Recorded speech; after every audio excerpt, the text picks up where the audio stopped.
అటనే అధ్యక్ష మేము కొన్ని పనులు స్టార్ట్ చేసినా వీళ్ళు క్యాన్సిల్, మేము మంజూరు చేసినా వీళ్ళు క్యాన్సిల్ చేసినారు అధ్యక్ష ఈ ప్రభుత్వం వచ్చినాక. ఎందుకంటే ప్రజలకు చెప్పినాం, కానివ్వండి ఎలక్షన్లప్పుడే కానీ మేము ప్రజలకు చెప్పినాము, శంకుస్థాపనలు అయినాయి, కొబ్బరికాయలు కొట్టినాము. కాబట్టి ప్రజలు ఆశతో ఉన్నారు. నేను ఈ ప్రభుత్వాన్ని ఏం కోరుతున్నా అంటే ఇమీడియట్ కాకుండా మీ 3 సంవత్సరాల ప్లాన్ ఏదైతే ఉన్నదో ఆ ప్లాన్లో ఉన్న వర్క్స్ అన్ని ఇంక్లూడ్ చేయండి. ప్రజల ఆశతో ఉన్నారని చెప్పి ప్రభుత్వానికి నేను సూచిస్తా ఉన్నా. ప్రజల వైపు నుంచి అడుగుతున్నా అధ్యక్ష. నా స్వార్థమేం లేదు దీంట్లో. అట్లాగే అధ్యక్ష నా నియోజకవర్గంలో స్పెసిఫిక్గా నేను శాంక్షన్ చేసిన క్యాన్సిల్ చేసినారు. స్పెసిఫిక్ అధ్యక్ష మా బాల్కొండ నియోజకవర్గంలో ఉత్తర తెలంగాణలో ఆ 3 జిల్లాల్లో ఈ గల్ఫ్కు పోయి బతకడానికి పోతారు అధ్యక్ష. చాలామంది బతుకు తెరువుకు గల్ఫ్కు పోతూ ఉంటారు. అయితే గల్ఫ్కు వాళ్ళు లేబర్గా పోతేనేమో తక్కువ పైసలు వస్తాయి.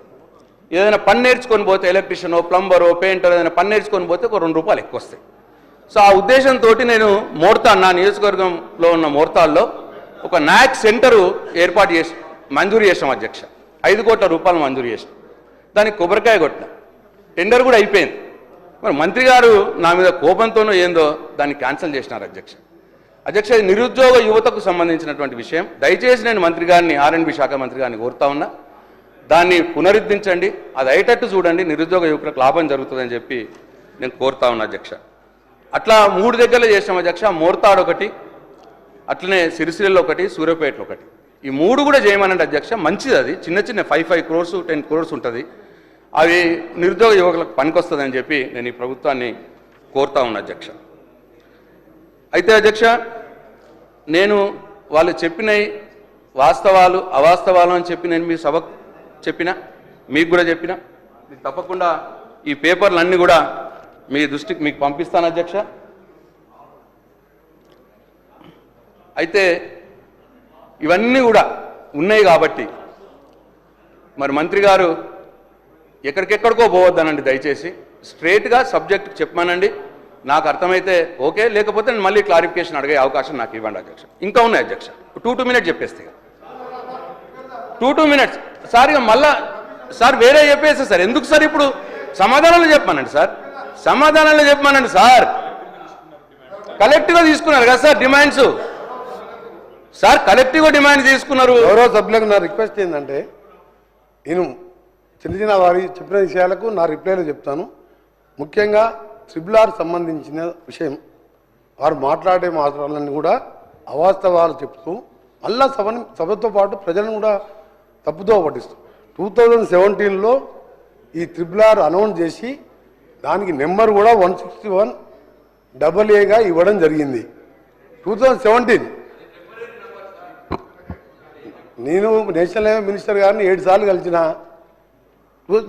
మొత్తం మీరు చెప్పినా విన్నా కదా. మధ్యలో మీరు దాన్ని కరెక్ట్ వాస్తవం చెప్పడం మనం కంప్లీట్ చేయాలని మాకు కూడా ఉన్నది అని మీరు చెప్పే విషయంలో ల్యాండ్ ఎక్విజిషన్ మీరు ఉన్నప్పుడు 11% అయింది. ఇప్పుడు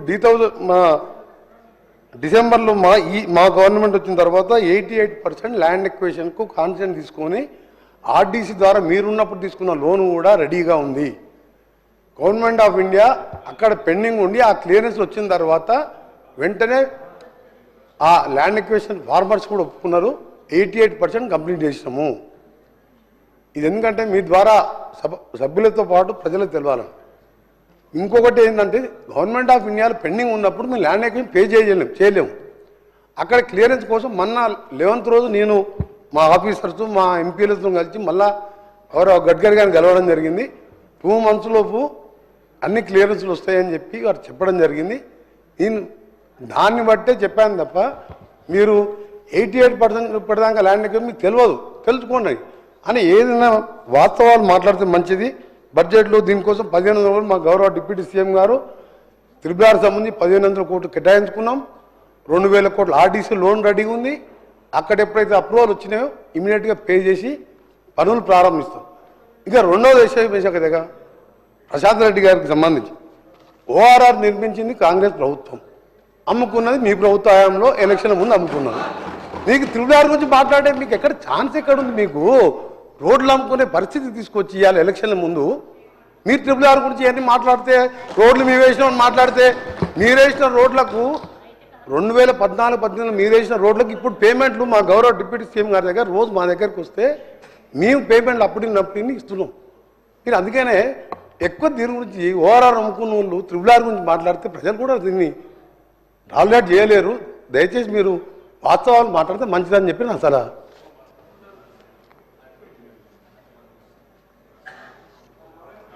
సార్ నేను చెప్పిన దాంట్లో ఒక్క మాట కూడా అబద్ధం లేదు. I stand for it. ఈ రోజు దానిక ఒక్క ఎకరం భూసేకరణ జరగలేదు, ఒక్క రూపాయి రైతులకు ఇవ్వలేదు అన్న మాట చెప్పినా దాని మీద నిలబడి ఉన్నా నేను. ఇంకో మాట ఇప్పటికి కూడా త్రిపురాల రోడ్డుకు నేషనల్ హైవే నంబర్ రాలేదు, దాని మీద నిలబడి ఉన్నా నేను. వారు చెప్పింది నేషనల్ హైవే నంబర్ రాలేదు కాబట్టే ల్యాండ్ అక్విజిషన్ చేయలేరు, డబ్బులు ఇవ్వలేరు వాళ్ళకు. ల్యాండ్ అక్విజిషన్ రాలేదు కాబట్టి, నేషనల్ హైవే నంబర్ రాలేదు కాబట్టి ల్యాండ్ అక్విజిషన్ వాళ్ళు డబ్బులు ఇవ్వలేరు. దానికోసం ప్రయత్నం చేయండి. 15 నెలల నుంచి ఏం చేసిర్రు అని అడుగుతున్నా నేను. ఇకపోతే 3D నోటిఫికేషన్ అనేది ఉంటుంది. 3D నోటిఫికేషన్ మేము 80% చేసినాము. అంటే 3D నోటిఫికేషన్ అంటే రోడ్డు పోయే భూములు ప్రభుత్వ ఆధీనంలోకి తీసుకోవడము, అది మేము చేసినాం 80%. మీరు తర్వాత వేయాల్సింది అవార్డులు ఇవ్వాలి, అవార్డులు ఇచ్చి డబ్బులు ఇవ్వాలి. అవార్డులు మాత్రం ఇచ్చినారు మీరు ఈ 15 నెలల్లో. మీరు కొత్తగా ఏం చేయలేదు. మేము 3D నోటిఫికేషన్ ఇచ్చిన దానికి అవార్డు చేసినాం, అవార్డు చేసిర్రు కానీ పైసలు ఇవ్వలేదు. ఇదే నేను చెప్పిన దాన్ని నిలబడుతున్నాను నేను. రైట్. ఇకపోతే సార్ నేను అన్నీ చెప్పినా, నల్గొండలో వారి కాన్స్టిట్యున్సీలో పనులు చేసినామన్నా దానికి నిలబడుతున్నా నేను. కావాలంటే నల్గొండకు పోదాం. నల్గొండ ప్రజలు చూస్తూ ఉన్నారు దీన్ని.